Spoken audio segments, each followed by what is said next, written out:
All right. Hi, everyone. Thank you for tuning in to this week's episode. By the way, if you're new to the show and love personal growth, leadership, and sales, we invite you to join us in our very interactive Facebook community, Lead, Sell, Grow the Human Experience Tribe.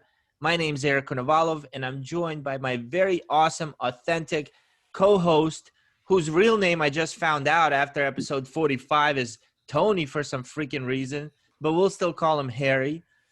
Today on our show, we have a great day planned. Our guest, Tony Diekemper, is a people's leader. He grew up from very humble yet hardworking beginnings and went on to become the CEO of Skyline Technology Solutions, where in 2018, the Baltimore Business Journal named them the #1 company for best large places to work. That's quite a feat if you're in the leadership role. Currently, Tony is working with a science research organization that's leading the way in protecting wireless security. Hopefully, he'll tell us some of that. After having a few conversations with Tony, I was super intrigued and amazed by his leadership style, and I'm glad to have him join us today and share his story along with some great leadership tips. So, Tony, welcome to the show. How are you today? Thanks, Eric. It's a joy to be here. I'm excited for the conversation. Yeah, the other Tony's excited too, I Me guess. too. I was wondering who you were talking to because that all sounded like me, except I'm not in Baltimore. All right, I'll go by Harry just to avoid confusion. Yeah, please do, and change your name legally. All right. So 2018, you're the CEO of Skyline Technologies. How long were you the CEO there before that? So I was the CEO there for about 12 years. And how many people did you guys have when you won that award? At that time, upwards of 300 employees. Wow, that's incredible. Baltimore, there are a lot of big companies in Baltimore. So kudos and huge congratulations. So we're going to dive into why you think people, because a lot of times it's the people that are working for the company that are nominating their company. It can't be someone from the outside usually. Why your people decided that they loved you, loved the company so much that they wanted you guys to win. But can you take us back? Because we had a conversation, and I mean, my jaw dropped when I heard about your childhood and how you grew up. So wherever you want to start, could you tell us a little bit about what's behind the leader that's there today, what people might not know? Wow. That's a big question. We have 5 hours. We have 5. I was going to say, do we have 5 or 6 hours? Because that's about what that would take to get started. It's a huge question.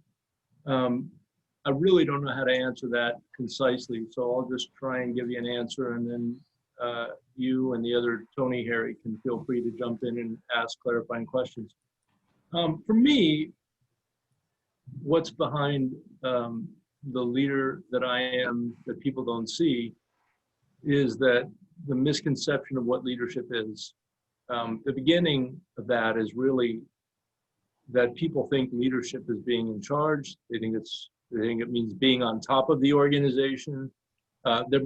Most people's beliefs about leadership are all wrong. We call leadership a position, we call it a role. We say that leadership are the people at the top of the company. We think that leaders are the people who make all the decisions, and that leadership decisions are all above our pay grade. I mean, that's not our job. We're not paid to think, we're paid to do. And there are so many normal paradigms in organizations today that reinforce these terrible ideas about leadership that cause lots of problems. And if you go into organizations and you listen to the real conversations, what you'll hear everywhere you go, every organization I've ever worked in, I've found this to be true. The vast majority of people have great ideas that they will never speak up about because they've become convinced that that's not their place. And even if they did want to speak up about it, they would tell themselves that they're too afraid, and so they won't do it anyways. That's the reality of our organizations today. And I think one of the worst statistics that exists that explains this, if you look at the HR research studies that are done every year in organizations, somewhere between 70 and 85% of employees would switch jobs tomorrow if they believe that they could find an environment that's better than where they are, but they don't. Because the more jobs you've had, the more you begin to realize that everybody says the right things and then treats you like crap. And so this is what American employees are used to. And it makes me sick to my stomach because it's wrong. And it's based on the idea that we have to say good things to market things to people, to market jobs to employees, but then we don't actually have to focus on delivery once we've convinced them to do business with us, whether that's as an employee or as a customer. And so there's some deep-rooted philosophies and beliefs based on lifelong experiences that are behind those ideas. But I've worked in hundreds of different organizations, either as an employee or as a consultant, and the paradigms are all the same. The fundamental experiences that people have are all the same. So my leadership philosophy is incredibly simple. And it's based on the work of Daniel Goleman from the book Emotional Intelligence. Leaders are people who manage themselves.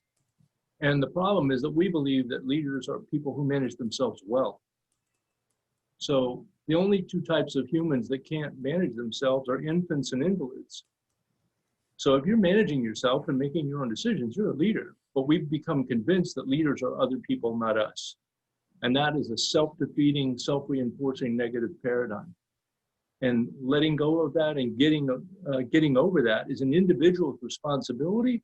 The problem is most individuals are not thinking that critically about that topic. And most organizations are not engaging in that dialogue. And that's what we made the center of our leadership model. I've been doing that since my early days at Aerotech back in the mid-90s, all my years as a consultant, and then in my time at Skyline as well. So I'll pause there and see if you want to ask some questions about any of that. Do you believe that, so based on what you're saying, a leader doesn't have to have anybody that's following them? So that gets at sort of the misconception about organizations. So I'm going to try and keep this simple. In order for us to really understand leadership, we have to have a simple and clear, accurate definition. And so the idea of someone following you has to do with the construct of organizations. Where was Rosa Parks' team? Where was the group of people that Rosa Parks was responsible for leading when she decided not to give up her seat on the bus?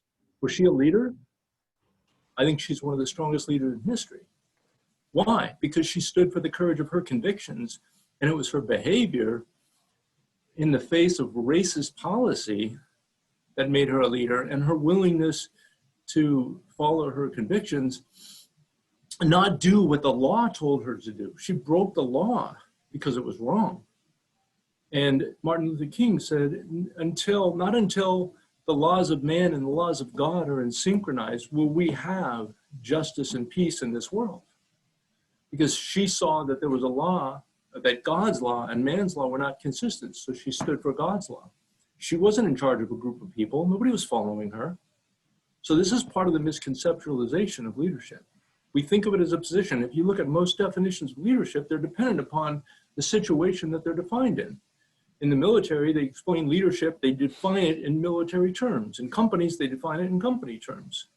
How can it be the true, accurate, fundamental definition if it's defined in the context that you're applying it? And it can't be fundamental. Without a universal definition, we can't have universal truth. The fundamental definition of leadership is that every one of us who's managing ourselves and making our own decisions is already a leader. The question is whether or not we're a good one. And as long as we abstain from the responsibility of taking ownership for our decisions, instead of saying, most employees every day, they blame their organization and their history and their past bosses for all their bad behavior today. I mean, Eric, you don't understand. I used to have a really bad boss, so I can't trust you because I've had bad bosses before. Right. This is the rationale that you will get if you have real conversations with people. You are really striking a chord here. I love what you're saying. So can I ask how, so there's a couple of million different questions that come to mind. So excuse me for puking all over myself on this one, but you just said so many powerful things. So you know, the army being an army of one comes to mind. You know, the leadership of people who are died as martyrs comes to mind, right? Give me liberty or give me death. You don't need followers, right? You set the example. So I guess the question is, I love the last thing you said was about people blame others for the sorry state of leadership. And I totally see that and agree with it. And I keep trying to tell people that you are a leader, right? And they look at me and say, no, you're the leader. And how do you get people to say, no, I have to own this because I can't just throw it on you and walk away and not be accountable? So your question was, how do I get them to own that, correct? Yeah. Sorry.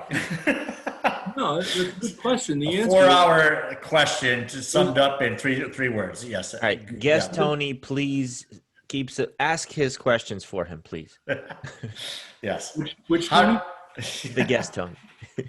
No, it was smart a one. very well asked question, Harry, and I appreciate the context. The context was excellent, but I want to point out the flaw in your question, and then I'll answer it. Okay, I don't get them to own it. In fact, this is actually one of the fundamental problems that we have in organizations today. If you read business and leadership and management books, they all use the same formula. If you do X, employees will do Y, as though they're robots or a machine, or you push a button and you get something out of it. Humans are not a thing to be managed. But I think one of the examples of this is the way that most CEOs actually talk about human beings. And they say something that they think is wonderful and insightful and very mature, and it's actually very ignorant and demonstrates their ignorance. When you hear a CEO say, I believe our employees are our most important asset, I like to look at the CFO sitting next to them and say, excuse me, Mr. CFO, would you please give us the definition of an asset? Mm-hmm. We fought a war in this country so that humans couldn't be assets, you idiot. Like, how could anybody logically say, my humans are my best asset? What is an asset? An asset's on our balance sheet. It's the stuff we own. Mm-hmm. This is actually the attitude that companies have towards people, and they're actually saying it, and nobody seems to realize what they're saying. Right. It's an arrogant thing to say. And the idea is that they're ours, and they do whatever we make them do. And they'll say it in front of their assets, right? So it's a wonderful thing to say. Right? Like, so the assets in the room are thinking, did he just say I was an asset? Yeah. Right? Not a living, breathing human being that makes contributions. He just compared me to the furniture. Exactly right. That is exactly right. And guess what? That's exactly how they're actually treated. So your question was, how do I get people to embrace that concept of leadership? Yeah. And my answer is, I will engage them in a real dialogue, but it will last for the course of their employment with the organization. And so as the CEO of the company, I made a decision that I was going to meet with every new employee once they were hired. At first, I hired all the employees because it's that important. People say, that the employees are the best part of the company, the most important thing, and then they don't put any energy into hiring. They hire off a resume. Mm-hmm. So I built our hiring process, I built our performance management system and our leadership development systems, and I made it my responsibility to hire people in the beginning of the organization so that I could teach people how to do the hiring process. And then once I couldn't have the capacity to do all of the hiring anymore, I made a decision to meet with every new employee, either going out to breakfast or going out to lunch, and discuss what it meant to have the personal responsibility mindset that is required for our leadership framework. So you're already a leader. What you've been told your whole life, and you bought into a bunch of ideas that are not true, that you're not a leader, that you have to aspire to be one, you have to work to become one, you have to achieve some milestone, and then you become a leader. It's all crap. None of it's true. It's all garbage. So you can engage people in a real dialogue around their real life experiences and the things that they really believe. And what people will come to realize is that they actually agree with the basic ideas, but they've never been framed for them that way. So they're inconsistent with what they think. And then some people will choose to accept that, and other people will choose not to. Mm-hmm. We don't get to determine what people choose. We only get to determine how we engage them and whether or not we engage them in real dialogue. Right. How do you measure success? Sorry, Harry. You got. How do you measure success as a leader? So, if everyone's a leader, and do you believe in sales managers, or, I mean, as a CEO of the company, right? If everyone is a leader, what differentiates you? Is it the responsibilities? Like, how do you measure your success as a leader? That's the question. Is your question how I measure that for myself or how I measure that for other people? I want to make sure I'm answering the question that you're really asking. I think that it's a two-part question then, both, if you don't mind. Okay, so I mean, for me, I measure my success as a leader by whether or not I actually behave in a way that's consistent with my values. Am I living out the things that I say that are important to me? Am I living my values and my prioritization of my time and energy and resources? So if I function with integrity, then I'm being an effective leader, and I function without integrity, then I'm not being an effective leader. And so that's me as a human being. When it comes to organizational life, everybody has what's called the job description and a value profile with your core responsibilities that says, hey, these are the things that you're being paid to do. So number one, and this was the performance model that I built many, many years ago, is very simple. It's got all of three words. The first one is performance, and the second one is production. And most organizations only use those two words as their performance model. What you produce is whether or not you're performing, especially in the realm of sales. And one of the most stereotypical examples of overlooking bad behavior is the salesperson who's driving lots and lots of revenue that nobody in the organization likes or wants to work with. But they're tolerated because they're producing, and you see the exact same thing in sports. So for me, how you assess someone as a leader is a function of, are they living a life of integrity? If you look at that in the organizational context, it's how do they treat other people? Do they treat other people with trust and respect? Do they build trustworthy relationships? And are they producing against the things that we're paying them to do? It's two dynamics instead of one. Most organizations just use production as their performance model, and they don't care about behavior, or they ignore it, or they incent bad behavior as long as they get the results they want. They don't really care.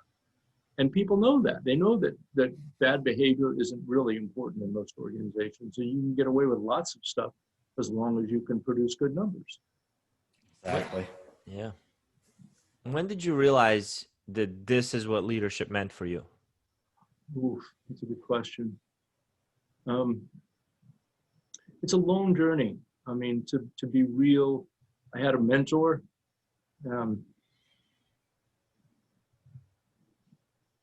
When I was at Aerotech, I went to work there. I started in New York, and then I was asked to move down to Baltimore by Stephen Bisciotti.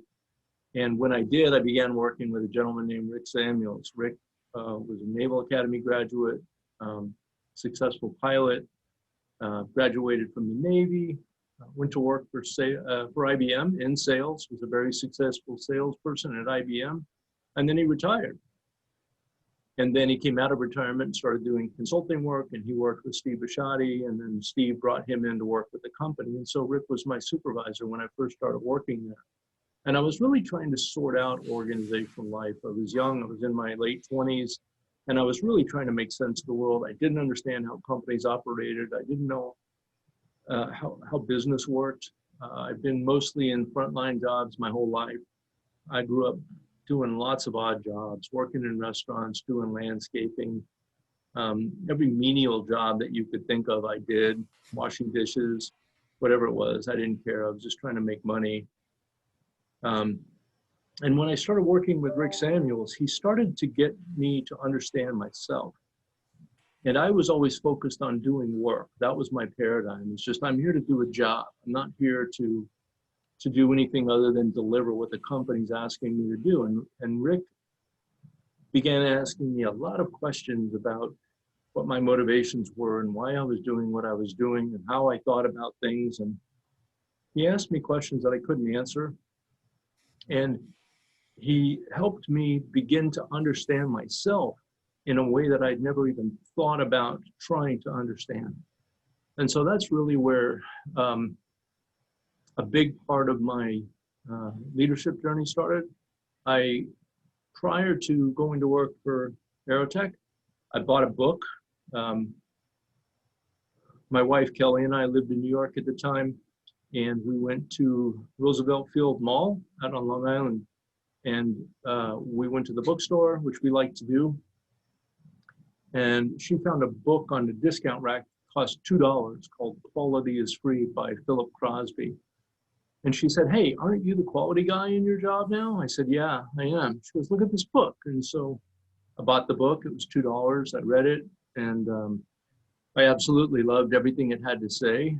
And so I called the author, picked up the phone and called the author. He lived down in Florida. And this was back before the internet, so stalking was legal back then because nobody knew it was actually stalking. Today, if I did that, I'd go to jail. So I got Philip Crosby on the phone. Philip Crosby was retired. He was a very, very rich ex-executive, and he built a consulting company and sold it. He lived in a 10,000 square foot house in Winter Park, Florida, on a lake with the world's most beautiful library, as far as I knew at the time. And he spent an entire Saturday with me. What did you ask him when you called? I don't know. He kept asking me what I wanted, and I couldn't answer the question. Like, what do you want? Like, what are you, some weirdo, some freak? I said, look, I don't know. I love your book. I'm so, like, this is what I live with every day. I am trying to figure out my way. I'm trying to make my way in the world, and I don't know what to do, but your book is exactly what I deal with every day. It's all the challenges I have, and I don't know how to get people that care about quality. He goes, well, I live in Florida. Where do you live? I said, New York. He goes, are you willing to buy a plane ticket? I said, absolutely. So I went home and said, honey, am I willing to buy a plane ticket? And so she had those American Express 2-for-1 student things. So we bought 2 tickets, flew to Florida, and spent the weekend in Orlando together. It was great. And that conversation changed my life because Wow. He looked at me and he said, so we spent the day at his house, the morning at his house, then we went to lunch at his club. And I remember we were like the only people there, I think because it was January, and we had lunch, and then we walked out to his car, and it was this beautiful BMW, the kind of car I knew I could never afford to own. And he looked across the top of the car at me and he said, how old are you? And I remember saying, well, I'm 27. It's like, wow. I wish I would have done this kind of stuff when I was your age. Right. That's great stuff. You, yeah, you're giving me chills on that one, right? We look back at life and say, and I was thinking the same thing. It's like you were in your 20s and you were doing this. It's really remarkable. I mean, did that come from parenting, do you think, that the deep questions, or was it the conversation that the person was asking you, I forgot the name, but you said they were asking you questions you didn't have answers for? Is that what the whole thing stirred up in you? So I met Philip Crosby when I was 27. I didn't meet Rick until I was about 29. But, you know, Philip's question to me about what I wanted to do really helped me think about how to begin to take my thoughts and put them into practice in the world. But when he said, I wish I would have done stuff like this when I was your age, what hit me was how successful the person was that just said that to me. Yeah. So that was a great encouragement. And then the second thing he said to me later on in the day was, I was trying to explain to him how nobody cared about quality where I worked. And with a very gentle smile on his face, he just kind of looked at me in a way that made me think he was patting me on the head. And he said, look, let me explain something to you, young man. Every manager cares about at least 2 things. Number one, they care if you can make them money or save them money. They will listen to you. If you can make their life easier and take their pain away, they will absolutely listen to you. If you can do both, you will never lack for opportunity for the rest of your life. What I didn't know at the time was absolutely how brilliant that was. Mm-hmm. Because at the end of that, he said, what you need to do is go back and grow where you're planted, which is a phrase that you never hear people use anymore. We live in the age of work somewhere for 18 months and then move on because you're done there and you've already advanced your resume, so go to your next thing. And we don't stay where we are anymore. We just move on to the next thing and the next thing and the next thing. So grow where you're planted means to do something, to make an impact, to grow yourself in your circumstances, not change your circumstances. So I went back to where I was, and I went to my supervisor and I said, I have an idea about how to improve quality. And he said, okay, what is it? And I told him. He's like, wow, that sounds really good. Let's do it. And the next thing you know, he was getting better audits, which meant he got a better bonus. And then all of his buddy supervisors wanted me to go to their job sites and do the same thing. All of a sudden, I was in demand and I was being asked to do things by people. I was being given opportunity because Mr. Crosby had said, don't look for opportunity, build it by driving change. And so this is one of the fundamental things that I teach in all of my development programs, is that in order for you to grow as a leader, you have to choose to drive change. You have to drive change within yourself, which means you have to build new and better habits. And then if you do that, you're going to be given opportunities to drive change in the world around you, however big or small. But most people, there's a great quote by Thomas Edison that says, most people miss leadership opportunity because they dress in overalls and they look like work. And so what most people think of as a leadership opportunity is a raise and a promotion and a parking spot. In reality, it's a messy problem that nobody ever wants to handle. And people who can discipline themselves to step in and deal with messy problems and solve them will find that in doing so, they get better opportunities. What that requires is the self-discipline as a leader to do the hard things that other people don't want to do. Absolutely. Wow. Yes. You know, I think about when you say leading, the idea of being a servant leader. I mean, I know you know something about that. So can I get what your take is on that? Is that kind of what you're talking about, or is there a whole different definition that you aspire to on that? That's a great question. I feel like that was a softball. I don't know if Eric teed you up with that one or not, or you made it up on your own. No teeing up.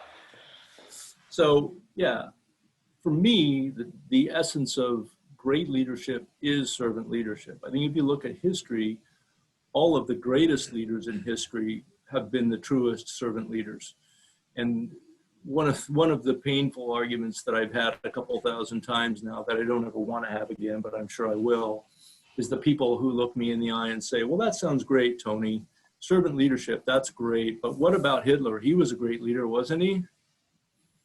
Huh? And so I just simply say, okay, I think we need to talk about our definition of a leader. Yeah. And they say, well, but look at what he did. He got thousands and thousands of people to follow him, and he was very, very successful. Like, well, so let's define success. My definition of a great leader is an individual who has a great impact on humanity. And my definition of a horrible leader is a person who has a terrible impact on humanity. And I think if we use that framework and we look back at history, we see people who were willing to sacrifice themselves and of themselves to do great things for humanity. That to me is the definition of a great leader, not somebody who's successful in accomplishing terrible things. There are a lot of people in history who use their position and power and authority to accomplish horrific destruction on humanity and kill millions of people. I don't know how that's a great leader. Right. Yeah. So you're, when you look back at your life and you mentioned all the different jobs you had, how do those help you today in being a servant leader? Well, I think the first thing is work ethic. So growing up as one of 12 children and starting to work at a very, very young age and working through most of my school years, I learned work ethic, and I didn't really like it. I didn't like working as a kid, but I did. And so part of being a good servant leader is doing what's necessary to grow yourself. We don't really have the capacity to serve others in love if we don't take care of ourselves. I love when you get on an airplane and they always tell you, in the event that the mask drops down from the ceiling, make sure you put yours on before you help somebody else. Because if you worry about putting other people's masks on and yours isn't on, you're probably going to pass out and people are going to take care of you. So I think the first step in servant leadership is having your own life together so that you have the capacity to serve other people. And the simple way to think about that is if you look at people who are not able to self-manage well, they always seem to be in a deficit. They always need help. They always need to be bailed out of jail. They need somebody to give them money. They're always losing their job. They just can't get their own life together. Their life is falling apart. They're not managing themselves well. So I think servant leaders are people who understand they have their own life together. And in that context, they have excess capacity. And I think there comes a point in life when you begin to realize that the most valuable things that happen in our lives come from great relationships. And I think that there are people who never realize that. I've worked with people who were very advanced in their age and their career who still didn't seem to understand that just pursuing things that gratified themselves was not going to bring joy and satisfaction to their life. The things that bring us the greatest joy and the greatest satisfaction are the things that come from us being able to do for others. So I think servant leadership is the very essence of great leadership. And I think the pinnacle of that is Jesus. Mm-hmm. He served to the point where he gave his life for the very people that he came to love. Yeah, absolutely. That's probably the greatest leadership book, right? I mean, in my opinion, it's like I came from that background, having served as a missionary for a while in my life. And I just mimicked that. When I got into business, first thing I said when I got into sales was, well, I may not be the best salesperson in the world, but I know how to serve others. And then the same thing was when in leadership. It wasn't like I wanted the position in the office, in the corner office. But I remember telling my boss, I said, I just like work in the room and going around and helping people hit their goals. And he says, we need to do something with you, right? But it's that. All I'm saying that for is not to pat on the back, but is I totally agree that if you have that belief, that's not a bad place to start, is to look at how that person was, how Jesus was. And then, you know, the line about people living disastrous lives, right? It's just, you know, the only thing that you didn't mention is that sometimes I pull out a business card and say they're a life coach. You know, it just cracks me up. It's like, I wouldn't even freaking buy a soda from you, let alone that, right? But it's just sometimes life is full of comedy, right? But like your Uber driver. Yeah, exactly. That's what I was thinking of. So anyway, just to bring a note of lightness to the heavy conversation. We started out cracking up, ladies and gentlemen, but then we're getting into this deep conversation. So just had to take apologize for the depth. No, this is we're great. feeding you. I teed you up, remember? Yeah. I want to dive deeper into, so you got young, you know, we have leaders that are listening, leaders in a corporate sense, and everybody who's listening, according to Tony, if you are, you know, if you decided that whatever you're doing right now, you wanted to listen to something that's going to help improve your sales, leadership, or personal development, you're by definition a good leader already. And are there specific, I don't want to say the word rituals, but habits that you think that once you've built, really elevated your leadership ability and being able to serve others versus from before you had those habits? So I guess I'm asking, what habits should great leaders be developing? Yeah, boy, that's a really good question. I think it's a really long list, but I'll try and start with some of the basics. So I think the very first thing, there are so many great quotes in history about this. The first habit a leader has to develop if they're going to be very successful at all is self-awareness. Know thyself, right? Knowing thyself is the beginning of understanding. So I think if we don't practice the process of reflection and seeking feedback, really taking the time to reflect on ourselves and reflect on who we are, and the discipline of real true introspection. How do we actually look within ourselves and then look back on our journey and then seek feedback from others? Most people avoid feedback like the plague. And the reality is that the easiest way to grow really quickly is to get as much feedback as possible from as wide a variety of people as possible. Because if you can get a large amount of feedback about yourself, you can begin to open up the blind spots that you have and really truly learn about yourself. But that's only going to happen if you actually have the openness and the willingness to listen and seek to understand who you are as a human being and what's really making you tick. Most people have become so convinced that the idea that you need to keep a facade up all the time, especially in business. I mean, you hear all of these paradigms. Never let them see you sweat. Don't show your weaknesses. You know, you got to build the brand of you. It's all about you. Most people in most organizations today are just playing the career game. They're not playing the be a great leader game. They're not playing the make the company successful or the customer successful game or hope their coworkers. It's the I got to build my brand and I got to build my career game. And it's very self-serving. And I think as Dr. Adizes pointed out in his book, Managing Corporate Life Cycles, the things that serve only themselves are akin to cancer. Cancer serves only itself and it kills people in the process. And so I think, you know, the greatest leaders are the ones who know themselves the best, accept their weaknesses for what they are, leverage their strengths. And really the three fundamental disciplines that I work to help people learn in the work that I do is self-mastery, which is understanding yourself, and then mastering the process of habit building. So the habit of building new and better habits is the fundamental habit that I think most people don't have that they need to have.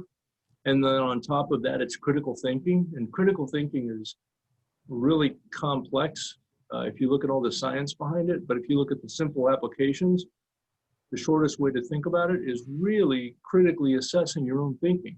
How do you think? What do you believe? Why do you think that way? And then how do you improve your ability to think better? Do you do that on the spot, or do you schedule time? Is it a first thing in the morning, late at night? Yes, all the above.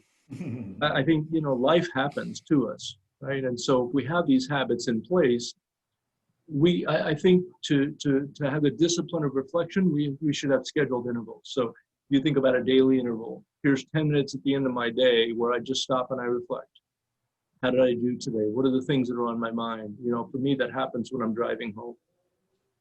It's terrible driving home because I always want to pull over and write all the things down that I'm thinking, because they're all the great insights about all the stuff that I screwed up and all the things that I could have, should have, would have said and didn't say because I didn't think about it. So the discipline of reflection is when we sit and we just go, let me contemplate and reflect. And most people don't do that. So having the discipline of reflection where we really take the time to go, hey, I'm going to reflect on this day or this week or this month or this year. And if we really engage in deep reflection about what did I do and how did it go and what could I have done better, it automatically transitions into the process of looking to the future and figuring out how to apply those insights. So it's a very holistic process when you do it naturally, if you don't force it. But you just allow your mind to think about those things, they'll automatically turn to, and here's how I can do better next time. That's so great. So how do, one thing you said, I've never heard anybody say this, is building a habit of building habits. Yeah. Are there steps to building new habits? Like, how do you build absolutely. a new habit? I mean, there's some great, I think there are great resources for this. And I think there's a lot of really commonly repeated ideas about habit building that came out of nowhere that seem to have no basis in fact. So if you ask people, well, how many times do you have to do something before it becomes a habit? I think the answer you'll get 95% of the time is 21. But if you go on the interweb and you try and find that as a researched fact, you're not going to find anything. So there isn't any basis for that. Somebody said it and then everybody repeated it and it became knowledge. As Mr. Keating said in the Dead Poets Society, let me dispel a few rumors before they fester into facts. So I think that's a rumor that festered into a fact, and it's not true. But there's a great book by Charles Duhigg called The Power of Habit. And he put together some really good material and some good graphics about what it takes to build habits. The bottom line is, it doesn't really matter the resource. For me, it's the commitment. If you tell yourself, I commit to building new habits and becoming my best, there you go. That's the book. And it's a good one. That's a very good book. It's one of the books that I use in the work that I do. But the habit of building habit is the most logical thing you can do. Because we all know that building good habits is important, but most people have never built the habit of building a habit.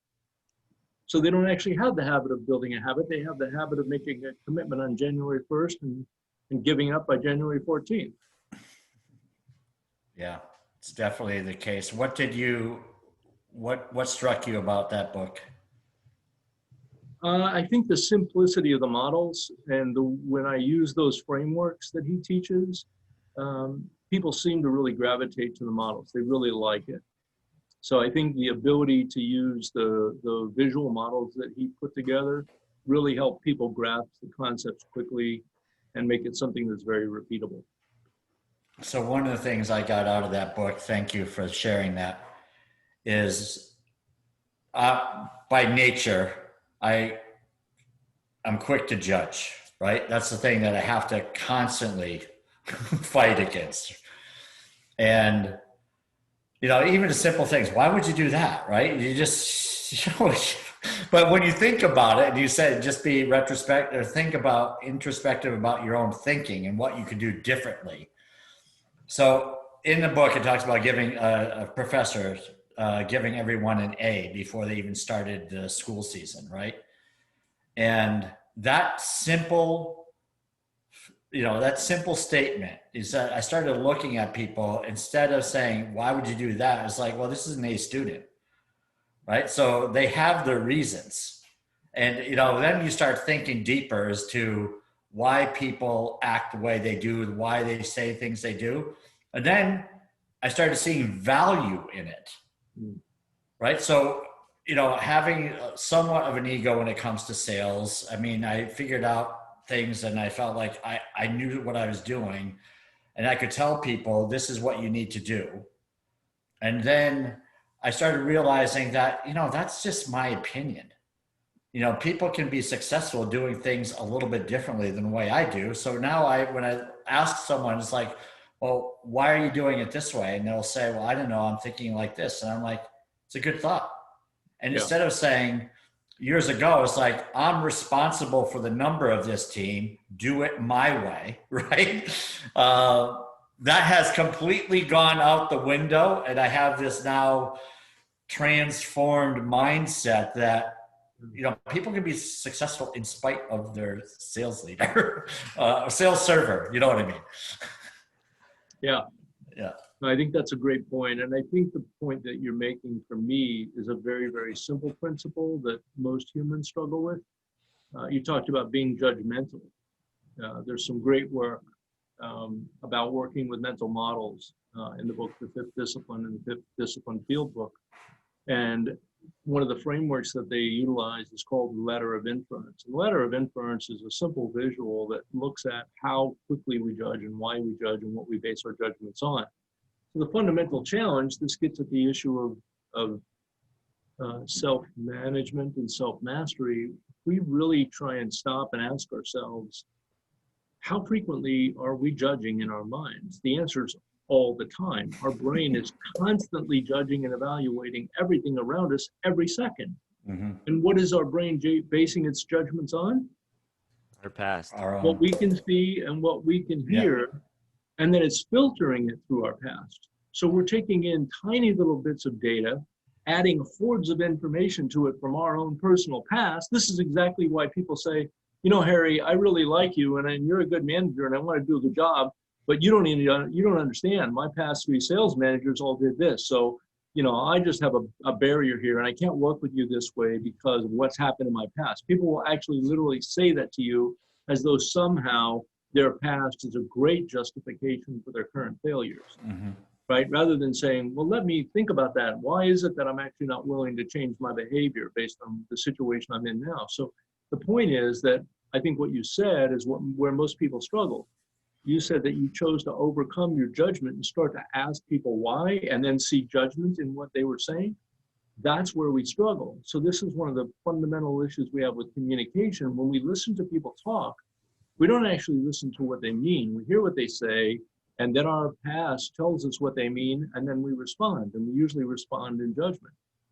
So if we like what they said, we agree. And if we don't like it, we disagree. And then we tell them why they're wrong. And it's a very superficial way to communicate rather than saying, help me understand what you meant by that. Stephen Covey talked about this repeatedly in the 7 Habits of Highly Effective People. And the 5th habit is seek first to understand, and then to be understood. The problem is we do that backwards all day long.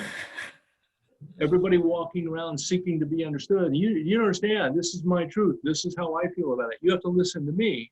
And when you have 2 people seeking to understand, they're both broadcasting and nobody's listening. Yeah, I mean, if anybody who's in leadership needs, if they haven't read that book, or in sales for that matter, I mean, seeking first to understand. Yeah. I mean, that's the money line in my life, coming out of that book. Well, I've met a lot of people who can say it and have read it, but still don't do it. Oh yeah. I mean, because you think you're doing it, right? I mean, the challenge about living in my mind on all of this stuff is we measure ourselves against ourselves as the measurement, right? So we base all of our experience on, whatever the age is and whatever your background is, and we say, that's the standard. That's right. And I got news for you. That ain't the standard, right? We're not the standard. So, the things that you're saying, I could go on all day. I just love this conversation. But when it comes down to it, seeking to understand, you're asking a question and in your mind, you're saying, this person's wrong. Why am I even listening? I've got to correct this thinking. Instead of just saying, just take a breath and relax and let the person finish. And if you don't get it, ask for further explanation. It eventually comes out. I mean, if anyone's sane, it comes out and they've actually given it some thought, and then you can adjust your thinking. I mean, that's my experience anyway. What's your thought? Well, I think that's absolutely right. I think that there's a couple of things that you described that are situational and that are things that people have to choose to do or choose not to do. We don't have to choose to listen to people. We don't have to seek to understand them. We don't have to try and understand their why. Those are choices. And I think the problem is, for most people, that choice is automated. Like, I'm just going through my day, doing what I'm doing, thinking about my goals and trying to get my stuff done, and you're just in the way, or you're a means to the end. So I think those are the things that we should be doing, but we don't have to do what we should do. Wow. Yeah, it's great stuff. Dude, you are a deep thinker, Anthony. Tony. That's for sure. I mean, I did not. Eric said I was going to love the conversation. And I said, I can't find anything about this guy. I'm trying to research him. He said, don't worry about it, Harry. You're just going to love him. And I don't stayed think up he all could have night been more practicing. accurate. What's that? I stayed up all night practicing. Yeah, right. Nice. Right. Coming up with these great lines. There you go. Yeah. I'm reading them. Last night. Tony, talk to us.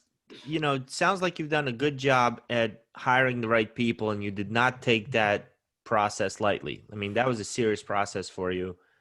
What was that process? Like, how did you know to hire someone versus when the person was not the right fit? Well, that's a really big, really deep question, Eric. So I don't want to oversimplify the answer. The answer is that's really hard. And it's years and years and years of cumulative work. But let me try and give you some of the simple fundamentals. First of all, I started hiring people when I was 18. So when you work in the restaurant world, you end up having responsibilities at a very young age that are really not good for somebody who's young to be doing. So when you're 18 years old and you're hiring people when you think you're smart and you don't know anything, you find out pretty quickly that you're going to make every mistake you can. And that's what I did. So, but working in restaurants, I also found out that if you hired the wrong people, they didn't show up for a shift, which meant you worked the shift. So it became really important really quickly. I wasn't any good at it, but I understood the importance of hiring. And so that's where I really developed my passion for my desire to get to choose the people I work with. And this is a very simple idea, but if you ask people what makes them really miserable in their job, it's two things fundamentally. It's the quality of their supervisor. Most HR consulting organizations will tell you that people hire onto the company and then they quit their supervisor. They quit, it's because of their supervisor, because their supervisor is 70% of their experience in the organization. The other 30% is all the other stuff that the company does. And so what it means to hire the right person, first of all, the organization has to actually define what its values are and what it wants in employees. And organizations don't all have the same culture. And there isn't a singular culture that I think is right for everybody. The problem is that when most organizations define their culture, what they're doing is, let's find some really, really good words that sound great that we think people will like and will make us sound like good people in a good company. And, you know, it's become a joke, I think, when you see the value statements hanging on the wall in the company's, area where you walk into the receptionist, people know that what's hanging on the wall is usually not reality. So if the value statements on the wall don't match up with the way that people actually treat each other, nobody even cares what they are. So for a company to define its values is usually more than just finding pretty words that a consultant gave them. It's actually saying, what is it that we truly care about in people? And if you ask organizations, most of them haven't actually done that work. So it's very hard to find a culture fit if you don't have something to match to. So the first step is to actually define what your values are and what you want in your people. How do you want people to treat each other? So that's step one. Step two is really giving employees the opportunity, or candidates the opportunity, to explain who they are as a person to you. So the process that I developed back when I worked at Aerotech, I developed with my team. I only did it with my team. It was not a company process. Aerotech's a staffing company and hired a couple 100,000 people a year back then. So this was not a process that the company used. It was just one that I used with my team. But we developed what was called at the time a cultural interview. Today, there are other organizations doing cultural interviews. At that time, I don't think anybody else was. And so a cultural interview is nothing more than asking someone what kind of person they are, what's important to them, what are their goals, what's their character, what shaped them as a leader, how did they become the leader that they are today, what were the people and events and forces that shaped their journey, and what do they want to accomplish in their life. That's a cultural interview, is just getting to know them as a person. And the cultural interview just asks the question, do I want to work side by side every day with this person or not? And if the answer is no, I don't need to do a technical interview.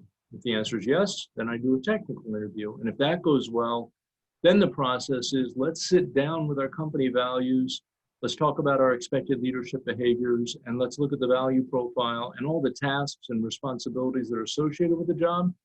And let's tell that person exactly what it's going to be like. And their supervisor is there for that part, and HR is there for that part. And so there's a collective effort on behalf of the organization to give the person as accurate a picture as possible of what it's going to actually be like to work in that company. So if once the employee has been there for 30 or 60 days, if they can look back and go, wow, that's what they said in my expectations meeting, then we did a good expectations meeting.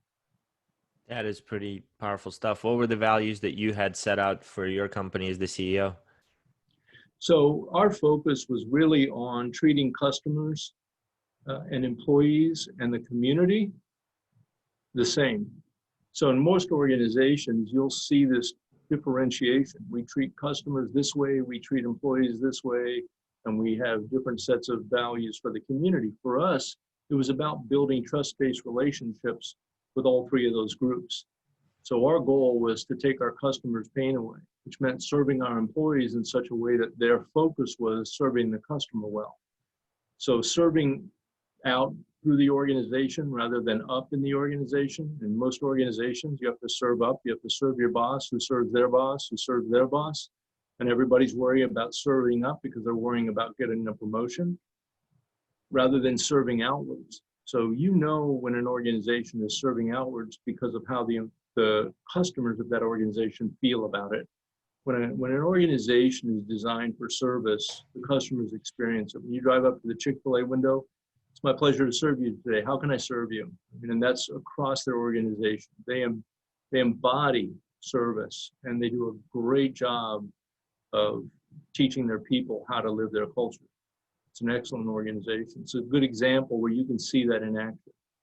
Yeah, Chick-fil-A is incredible. There's actually a video that I often show in trainings, and it's called apple pie or apple pancakes on YouTube. And it's a guy telling a story about how he took his kid who had a lot of allergies and some other challenges to Disney World and the type of service he received. And he brought it back to Chick-fil-A and said just how amazing their service was. But if I find the video, I'll send it to you. I think you'll enjoy it. Great. Tony, how do you can you talk to us a little bit about, you said landscaping. How does someone go from landscaping and not get stuck as a landscaper for the rest of their life? And your dad owned a landscaping company, right? Yeah. If I remember correctly. So you went from landscaper to, was there a vision? Was there, I guess if you could go back to the landscaping Tony, Yeah. what was the biggest vision you had for your life back then? To not have to get up at 5 o'clock every morning.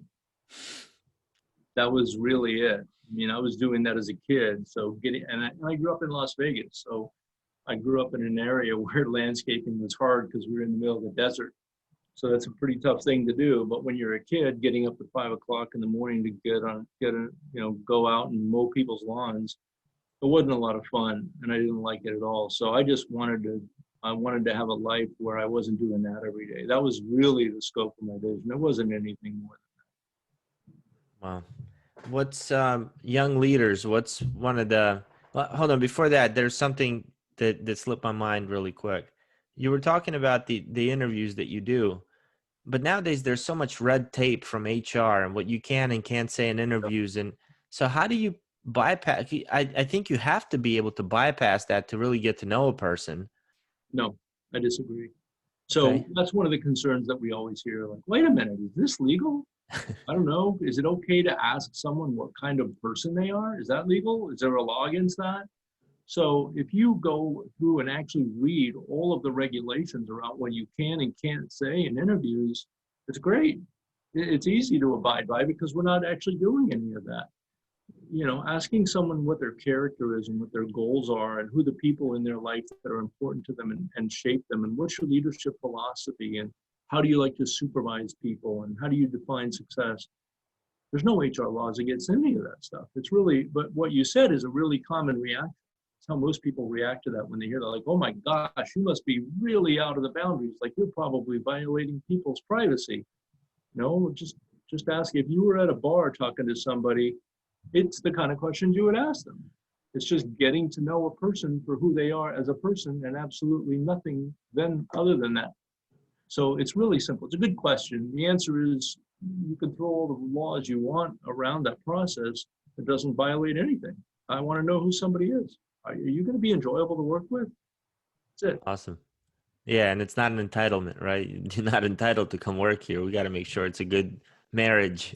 And it's a mutual process, which is why we do the third step. Still to this day, I've done thousands and thousands of expectations meetings with candidates. I've never had one say that they've ever been through a process like that at any other company anywhere before.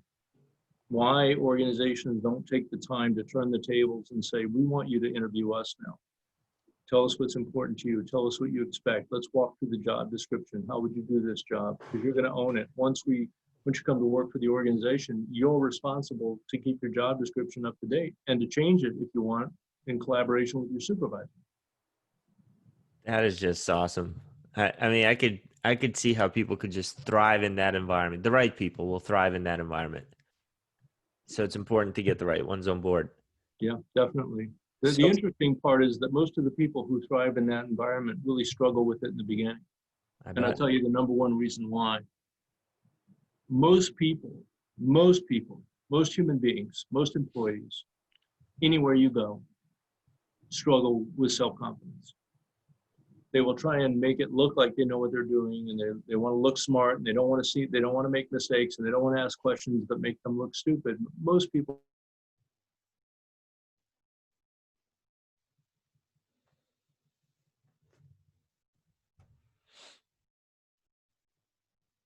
And then once I started having real conversations with people, and I started realizing that Hey, other Tony, people, let me interrupt you because you froze. You said most people and then it just froze. So can you start off with most people? I'll cut this piece out, but okay, most people struggle with self-confidence and then continue. sure, I gotta be done in about 10 minutes. Yep, we'll be done. Yeah, so this is like, you call the little white lies of business or little white lies of life. I had no idea that people struggled with self-confidence like I did. I really thought, I mean, I don't know what's going on, and I don't have confidence in myself, but I didn't know that other people felt that way too. And then once I started to have real conversations with the people that I worked with, I started to find out that most people had the same concerns and the same fears and the same hesitations and the same struggles. So I was like, wow, why is lack of self-confidence so common? So if you say, I want to build an organization where every employee is responsible for treating all of their coworkers and all of the customers with mutual trust and respect every day, I've never had anybody say that's a terrible idea. Everybody says, wow, that sounds great. I want to work at a place like that. I want to work at a place where I get treated well. What they don't realize is that they're going to walk in the door with a bunch of bad habits. And one of those is low self-confidence. So it's not just enough to tell people that's what you want to do. You actually have to be willing to do the work to help them begin to believe in themselves. Because it's very hard for people to be their best when they don't believe in themselves. And so to put the energy into helping someone learn and grow and become a stronger leader requires a commitment to humans, a commitment to relationships. You can't do that in a program. You don't do that with a formula. And most people, Eric, are just looking for formulas. Could you just give me the 7 steps or the 8 rules or the 9 laws or the 14? Like everybody's looking for a formula. We're not machines. So the world is trying to figure out how to automate everything, including how to get humans to do what they want them to do. The number one goal that most organizations have today is to control the human beings and keep them from running amok. They want compliance, not excellence. They don't want the very best out of people. They don't want full potential. They just want them to comply, shut up and do your job. That's the paradigm that exists in far too many organizations. And that paradigm is what drives organizational culture today. Wow. That is huge. So what are a couple of things that people can do, a supervisor can do to help their teams build that self-confidence or that individual? Well, I really like what your friend Harry Tony said. He said, when I work with somebody, I've come to realize that having them do it my way isn't actually a mandatory thing. So if you're a supervisor, I think the most important thing that you can do is sit down with your employees and say, hey, as a supervisor, how would you like me to communicate with you? What are your top 3 do's and what are your top 3 don'ts? Spend the time to actually get to know somebody and find out what's important to them, and don't treat them like a thing. Treat them like the individual that they actually are, and then guess what? You can actually build a relationship with them. I think the problem is that if you use that relationship to motivate them to do what you want them to do, that's not a very healthy relationship. That's a selfish relationship. So I think that the thing that you have to do is get to know your employees and understand what's important to them and why they're doing what they're doing. And then ask them what they think their strengths and weaknesses are and where they need help to grow. They'll probably look at you like you're strange for a while because they're not used to it. But if you build a relationship on trust over time, you can truly help people. But if your goal isn't to serve and help people, then that's just a formula that doesn't work.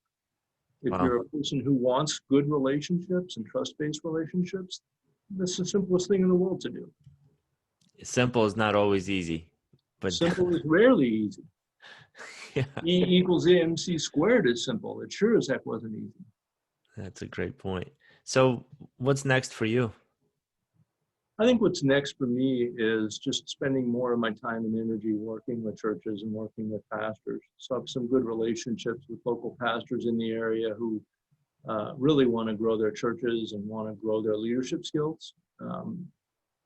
And so I want to put more energy into serving in the church and helping church leaders grow as leaders, because unfortunately our churches are not the epitome of organizational leadership that they ought to be. And that's really important. And I think in our churches, far too often we see division rather than unity, and we're called to unity in the scriptures. So if I can make an impact on that, that'd be a great thing. I'd be very excited about that. Awesome. And what legacy are you leaving behind? My legacy, there's a great Christian song, a current song that says, "I don't want to leave a legacy. I don't care if they remember me, only Jesus." And so I think that's my legacy. If people remember the impact that I had on them because of my love for Christ, then that's great. In and of myself as a person, it's not that big of a deal. I don't do the things that I do for my own legacy. I don't want to give somebody money and have a building named after me. I don't have any motivation like that at all. I just want to love and serve like Jesus. And if I'm remembered for that, then I was successful. And if I'm not, then I didn't really make the best of my time here on the planet. Wow, Tony. Well, thanks. Thank you so much for joining us today. That was a very intriguing conversation. I learned a ton, and I'm sure Tony Harry did as well. He had to jump off early. So thank you for being with us. Way. He wasn't fully committed, Eric. He's not. Yeah, I got to have a conversation with him. I'm going to sit him down and say, listen, how do you want me to manage you? Thank you, Tony. My pleasure. Thank you, Eric. Have a great day.